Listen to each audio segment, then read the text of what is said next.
The world is $348 trillion in debt, not billion, trillion. 3, a 4 and an 8, followed by 12 zeros. Governments, companies, households, everyone, everywhere. That is more than 3 times everything the entire planet produces in a year. Every country, every company, every family on Earth, all pulling in the same direction, deeper. So answer me the question the headlines never do. If the whole world is the borrower, every nation on Earth in the red, then who exactly is the lender? Because the Earth did not borrow this money from Mars. And if you came here because the title said part of this is owed to you, that's real, and I'll prove it with the Treasury's own numbers. By the end, you'll also see the catch, the one detail that decides whether you collect or whether you pay. Chapter 1. The pile. Let's weigh this thing properly. No flinching.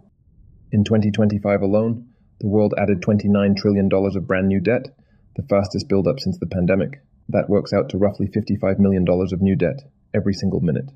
Governments carry about $107 trillion of that, and 3/4 of last year's government jump came from just 3 engines: Washington, Beijing, and the Euro area. Zoom into America. The national debt, $39.4 trillion, climbing while you watch. You've seen this clock before. It's designed to terrify you, and it works. Split it per person, and it's about $117,000 for every single American, newborns included. Terrifying, until you notice what the clock is hiding. This number is exactly half the story. At this pace, America crosses 40 trillion around September. But stay with me, because every IOU on that pile has 2 ends. Someone owes it, and someone is owed it. Chapter 2. The lender. Time to meet them face to face. Start with the suspect you've been sold for 20 years.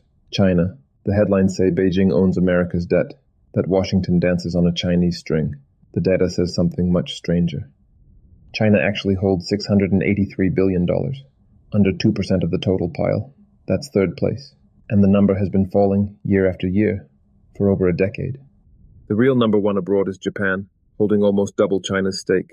Then comes the United Kingdom, at $866 billion. Now add up every foreign government, central bank, and investor on the planet. And all of them combined, Japan, China, Britain, the Gulf, all of Europe, hold about 24 cents of every dollar America owes. Flip that around. 76 cents of every single dollar of American debt is owed inside America, to American institutions, American banks, American funds, American you. The Federal Reserve alone holds $4.5 trillion of it, bought mostly with money it created. But that's a story for another video. Government trust funds hold another $7.7 trillion. That's Social Security's famous IOUs, real promises, on real paper, in a filing cabinet in West Virginia. The government literally owes money to your future retirement check. And America's funds, mutual funds, money market funds, pension funds, hold over $6 trillion more. That's the Fed's own accounting, updated this spring. That boring fund inside your retirement account. Look closer. It's a lender. Add it all up, and roughly 3 out of every $4 of America's national debt is owed to Americans. Say it again slowly. America mostly owes itself. So if you hold a pension, a 401k, even a plain money market fund, part of that $1 trillion river of yearly interest is already flowing toward you. You are quietly on the collecting end of the biggest debt in history. Then why doesn't it feel like it? Why do you only ever feel the owing end? To answer that, we need one August night in 1971. Chapter 3. The Machine. How the debt actually works, and why it never gets paid. August 15th, 1971. President Richard Nixon interrupts primetime television, Bonanza no less, to announce that the dollar will no longer convert into gold. The gold window closed, not suspended, closed for good. Bretton Woods was done, the last thread between money and metal. Cut. Before that night, a dollar was a claim on metal. You could, in principle, trade it back. After that night, a dollar became a claim on a promise. Nothing behind the curtain but confidence, and promises are infinitely easier to print.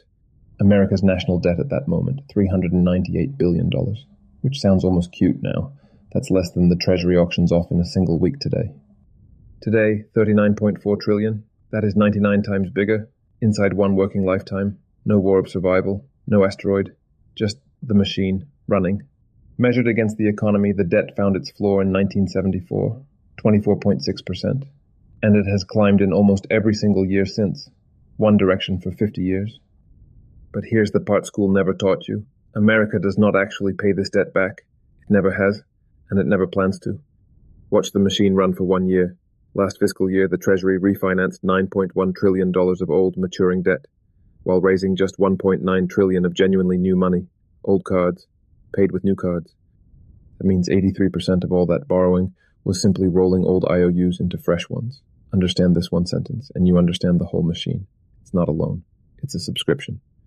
A third of the entire pile comes due within 12 months, and simply rolls forward. Next year's refinancing bill, already on the calendar, $9.7 trillion. And a subscription has exactly one rule. The payment must always, always go through. Which brings us to the part of this story that finally bites. Chapter 4, the honest part, who actually pays.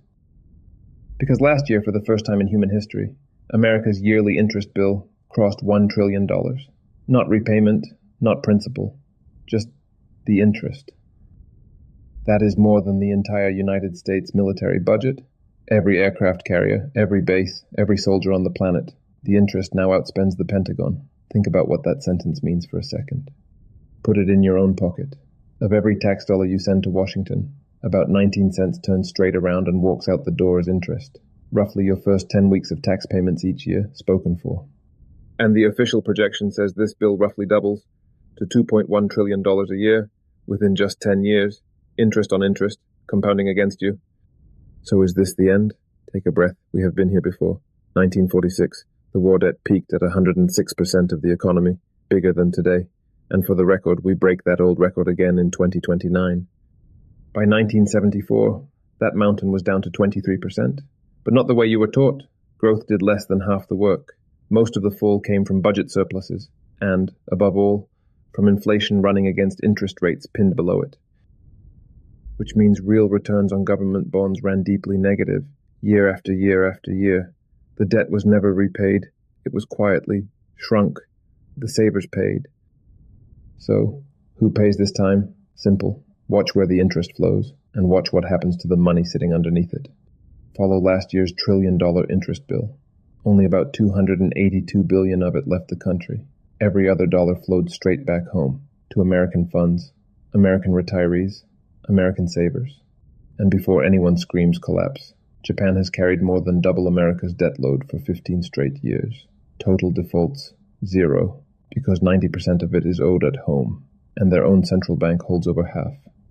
The world's debt ratio even fell last year, record total and all, because debt grows with the economy that owes it. So, no, not a bankruptcy, a burden, and burdens land on whoever isn't paying attention. Chapter 5, the door, your move, and it's simpler than you think. First, the part nobody tells you, you can collect. Treasury bills and money market funds are exactly how ordinary people stand on the receiving end of that interest river.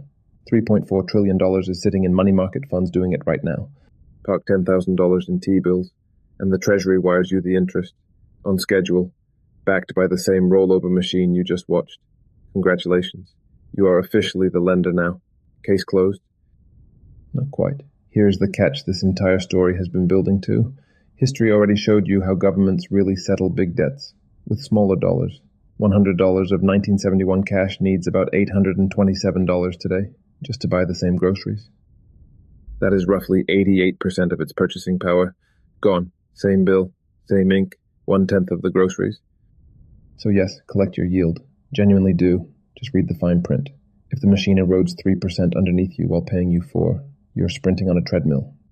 Because the same machine that shrinks cash inflates assets. It has to. That is what it was built to do. Stocks, houses, farmland, businesses. The things dollars buy get repriced upward as each dollar shrinks. $100 left in the S&P 500 in 1971, dividends reinvested, is worth over $32,000 today. Same years, same machine, the other side of the table. The debt machine quietly taxes lenders of cash, and quietly pays owners of assets, every year, by design. No vote was taken. No law was passed. It's just how the plumbing works. And you do not get to opt out of this game. You were dealt in at birth. On the paying side, the only real choice you have is which side of the table you sit on. So 3 moves. 1, cash you'll need, soon goes in T-bills. Collect the interest on purpose. 2, own productive assets for the long run. That is the side the machine pays. 3, know your number, what to fix first, what to automate next. You were born on the hook for this debt, but ending up on the collecting end, that part is a choice. If you want the shortcut, the free money map at marketminute.us shows you where to start. Your buffer, your debt, your first investing move. In about a minute. We ask for your email. That is the trade. No credit card. Nothing to buy.